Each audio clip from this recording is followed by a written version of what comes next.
अस्सलाम वालेकुम दोस्तों, कैसे हैं आप सब। मैं हूं अलिफिया हलाई।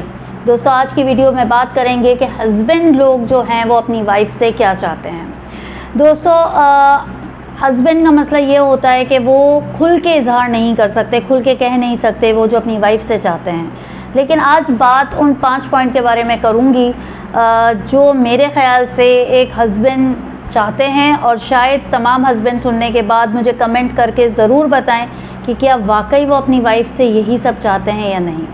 सबसे पहली बात, हस्बैंड तवज्जो चाहते हैं, हस्बैंड तरजीह चाहते हैं। अब तवज्जो का मतलब ये नहीं कि एक वाइफ ये कहे कि तवज्जो का क्या मतलब है, मैं उसके सारे काम उसको वक्त पे करके देती हूँ, वक्त पे खाना हाजिर है, वक्त पे उसके कपड़े इस्त्री हैं, उसे हर चीज़ अप टू डेट जो है करके देती जाती है। अब उससे ज़्यादा उसे क्या तवज्जो है। तवज्जो का मतलब है कि किसी को इम्पोर्टेंस देना। आप अपनी ज़िंदगी में उस शख्स को ये बावर कराते रहें कि वो आपके लिए कितना ज़्यादा इम्पोर्टेंट है। अपने शौहर को किंग ऑफ द हाउस की फीलिंग करवाना। देखिए, औरतों को बड़ा शौक़ होता है कि वो रानी बन के रहें, वो आराम से रहें। तो मैं कहूँगी कि पहले आपको अपने शौहर को किंग किंग के दर्जे पे रखना पड़ेगा, तभी जाके आप उसकी जो है क्वीन बन सकती हैं। आदमी चाहता है कि उसे इम्पोर्टेंस दी जाए, हर कोई चाहता है, लेकिन मेरे ख्याल में हस्बैंड ज़्यादा चाहते हैं कि उसे इम्पोर्टेंस दी जाए। बीवी सारे काम छोड़ के जो है पहले उसे तरजीह दे। बीवियाँ क्या करती हैं, अपने बच्चों को बहुत सारी औरतें तरजीह देती हैं। तो देखिए, आप अगर अपनी प्रायोरिटी लिस्ट अगर आप ऐसा करती हैं ना, तो आपकी प्रायोरिटी लिस्ट बिल्कुल गलत है। हस्बैंड आपकी सबसे पहली प्रायोरिटी होनी चाहिए, इसके बाद आपके बच्चे आते हैं, इसके बाद आपके कोई और रिश्ते आते हैं। तो अपने हस्बैंड को तरजीह दें, क्योंकि वो आपसे आपकी तवज्जो और आपकी तरजीह ही चाहते हैं। दूसरा पॉइंट, हस्बैंड जो है अपनी पसंद का खाना चाहते हैं। अब बहुत बार ये होता है कि हम जॉइंट फैमिली में रह रहे होते हैं या घर में बच्चे वगैरह होते हैं, तो क्या होता है कि खाना ज़्यादातर बच्चों की पसंद से पकाया जाता है, या जॉइंट फैमिली में होते हैं तो किसी और की सास की मर्ज़ी से खाना पकता है। या लेकिन उसमें क्या होता है इन सब बातों में कि शौहर सबसे ज़्यादा जो होते हैं वो निगलेक्ट हो जाते हैं। उनसे कोई नहीं पूछ रहा होता है कि भाई तुम्हें क्या खाना पसंद है। ज़्यादातर औरतें ये सोच के खाना मतलब कोई मेन्यू सेट करती हैं कि भाई बच्चे खा लें, बच्चे नहीं खाएंगे, नखरे करेंगे, शौहर तो कुछ भी खा लेंगे, ठीक है वो तो सभी चला लेते हैं। लेकिन खाने के मामले में शौहर की पसंद को तरजीह देना बहुत ज़्यादा ज़रूरी है। ऐसा भी कर सकते हैं, हम डेज़ डिवाइड कर लेंगे, भाई चलें इस दिन जो है वीकेंड्स पे हस्बैंड की पसंद का कुछ बना लिया, एक सैटरडे को हस्बैंड की पसंद का बना लिया, तो संडे को कुछ बच्चों की पसंद का बना लिया। लेकिन खाने पीने के मामले में हस्बैंड की पसंद को तरजीह देना बहुत ज़्यादा ज़रूरी है। वैसे भी कहा जाता है ना कि मर्द के दिल का रास्ता तो मैदे से गुज़रता है। तो बस वही है कि अगर आप उसे उसकी पसंद का खाना, अच्छा खाना उसे पेट भर के खिलाती हैं ना, तो यकीन करें कि आप उसकी दिल की रानी बन के ज़रूर रहेंगी। तीसरी बात जो एक मर्द चाहता है वो ये है कि घर का पुरसुकून माहौल चाहता है। आदमी चाहता है कि जब वो घर पे आए तो घर पुरसुकून रहे, सुकून हो, जहाँ वो आके अपने पूरे दिन की थकन उतार सके, जहाँ वो अपने जो पूरे दिन उसके साथ गुज़रा, जितना अगर बुरा गुज़रा है या कैसा भी गुज़रा है, सख्त गुज़रा है, तो आके सुकून से रह सके। उसे एक पुरसुकून माहौल चाहिए जहाँ वो आराम से बैठ सके। अब पुरसुकून माहौल का मतलब ये नहीं कि घर में खामोशी हो या इस तरह। सुकून माहौल का मतलब ये है कि बहुत बार क्या होता है कि औरतें जैसे ही हस्बैंड घर पे आए और बस शुरू हो जाती हैं, और तुम्हें क्या पता मैं सारा दिन कितना काम करती हूँ, तुम्हें क्या पता ये बच्चे मुझे कितना तंग करते हैं, आपको क्या पता कि ये मैं किस तरह पूरा दिन गुजारती हूँ। बेशक आप बहुत ज़्यादा औरतें बिल्कुल मर्दों से ज़्यादा सख्त उनका दिन होता है, लेकिन बाहर की जो एक दुनिया से जो हसल करके घर में आ रहा होता है ना बंदा, उसे सुकून चाहिए होता है। अब वो किसी भी बात को राइट नाउ जो है ना फ़ौरन आते ही सुनने के मूड में नहीं होता।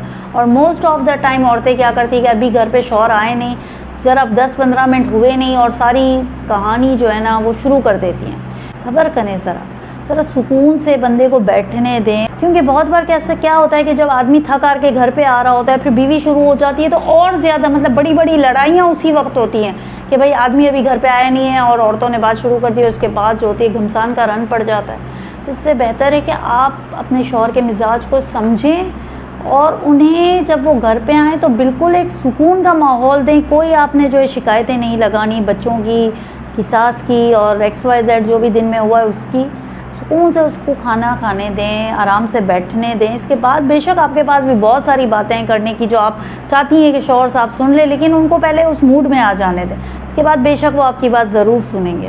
बात कि मर्द औरत से इज़्ज़त चाहता है। देखें, औरतों को जो होती है ना, मोहब्बत चाहिए होती है। औरत को मोहब्बत की बहुत नीड है, मोहब्बत के साथ इज़्ज़त की भी नीड है, लेकिन औरत को मोहब्बत की ज़्यादा नीड है। लेकिन मर्दों के मामले में ये बात थोड़ी सी डिफरेंट होती है कि मर्द हजरात को इज़्ज़त की बहुत ज़्यादा नीड होती है। चाहते हैं कि उनकी इज़्ज़त की जाए, लोगों के सामने उन्हें इज़्ज़त दी जाए। बहुत औरतें जब अपने मैके में जाती हैं, शौहर के सामने ही जो होती हैं उसकी बुराइयां कर रही होती हैं, अपनी माएँ बहनें बैठी हैं तो उसका मजाक भी उड़ा रही होती हैं। कभी कभार देखें इन द फन वे ये शायद शौहर बर्दाश्त भी कर जाएं, लेकिन अगर आपने इसको आदतन बना लिया है कि किसी भी आप महफिल में बैठे हैं और आप अपने शौहर का मजाक उड़ा रही हैं किसी भी बात की वजह से, तो वो फिर नहीं बर्दाश्त होता है, किसी आदत की वजह से या किसी और बात की वजह से, या बस कि ये है वैसे। औरतों की ये भी आदत होती है कि अगर मियाँ बीवी में आपस में लड़ाई हो जाती है तो वो बच्चों को बदगुमान करती हैं शौहर से, तुम्हारा बाप ऐसा है, तुम्हारे इस तरह किया, इस तरह किया। ये ना करें, क्योंकि इस तरह बच्चों के दिल से भी बाप की जो एक रुतबा, बाप की एक मोहब्बत है, इज़्ज़त है, कम हो जाती है। क्योंकि बच्चे वैसे भी कुदरती तौर पे भी थोड़ा सा बच्चों का रुझान माँ की तरफ ज़्यादा होता है, और फिर वो उनको अगर ऐसा लगता है कि मेरे बाप की तरफ से मेरी माँ के साथ कुछ ज़्यादती हो रही है तो वो फिर ज़्यादा बच्चे बाप से दूर हो जाते हैं। तो ऐसा ना करें, बच्चों को बाप से मुतनफ़िर ना करें। आप खुद ना हो, लोगों के सामने अपने शौहर की बुराइयों करने से परहेज़ करें। कभी कभार कोई ऐसी मजाक की हद तक तो ठीक है, लेकिन इसको आदत ना बना लें, क्योंकि मर्द को ये बिल्कुल पसंद नहीं है कि उसे इज़्ज़त ना दी जाए। इम्पॉर्टेंट पॉइंट कि मर्द की गलतियों पे बार बार उसे ताने ना दें। ताने सुनना वैसे भी सबको ही बहुत बुरा लगता है, लेकिन बाज़ औक़ात क्या होता है कि अगर आदमी से कोई गलती हो जाती है ना तो उससे बार बार वही बात सुना के जो है उससे कसूरवार ठहराते रहना कि हाँ आपकी वजह से ऐसा हो गया, आप किसी से पूछते नहीं हैं, मैंने तो आपसे कहा था, या आपकी ऐसी आदत है। गलती हो गई ठीक है, बदला कबूल कर रहा है या नहीं कर रहा मैं उसकी बात नहीं कर रही हूँ, लेकिन गलती हो गई तो बस अब जाने दें। अब उस बात को गड़े मुर्दे उखाड़ के, यानी कभी कुछ और थोड़ी सी बात होगी तो वो पिछली बातों को ला के उससे उस बातों का ताना मत दें, क्योंकि बिल्कुल पसंद नहीं होता है किसी भी आदमी को कि उसे बार बार उसकी एक ही बातों पे या जो उससे कुछ अगर हो गया, गलत हो गया है तो उसके ताने दिए। हो गया ठीक है, ज़र्द बड़ा रखें, माफ़ कर दें खुले दिल से, और फिर उस बात को बीच में अपने रिश्ते के ना लेके आएँ, क्योंकि रिश्ते कमज़ोर होने की एक बहुत बड़ी वजह ये भी है कि जब लड़ाई होती है हस्बैंड और वाइफ की, तू में होती है, तो फिर वो पास्ट के गड़े मुर्दे उखाड़े जाते हैं और वहाँ से ही बात शुरू की जाती है जहाँ से 2 साल पहले या 6 महीने पहले बात ख़त्म हुई थी, और वो बात आदमियों को ज़्यादा जो है उससे चिढ़ होती है और ज़्यादा गुस्सा दिलाती है कि उन्हें बार बार उनकी गलती के ताने दिए जाएँ। देखिए, आज किसी को बहुत ज़्यादा बदलने से बेहतर है कि अपने ख़यालात को थोड़ा सा कुछ चेंज करने की कोशिश करें, खुश रहें, खुश रखें और अच्छे से अपनी ज़िंदगी गुजारें। उम्मीद है आज की वीडियो आपको पसंद आई होगी।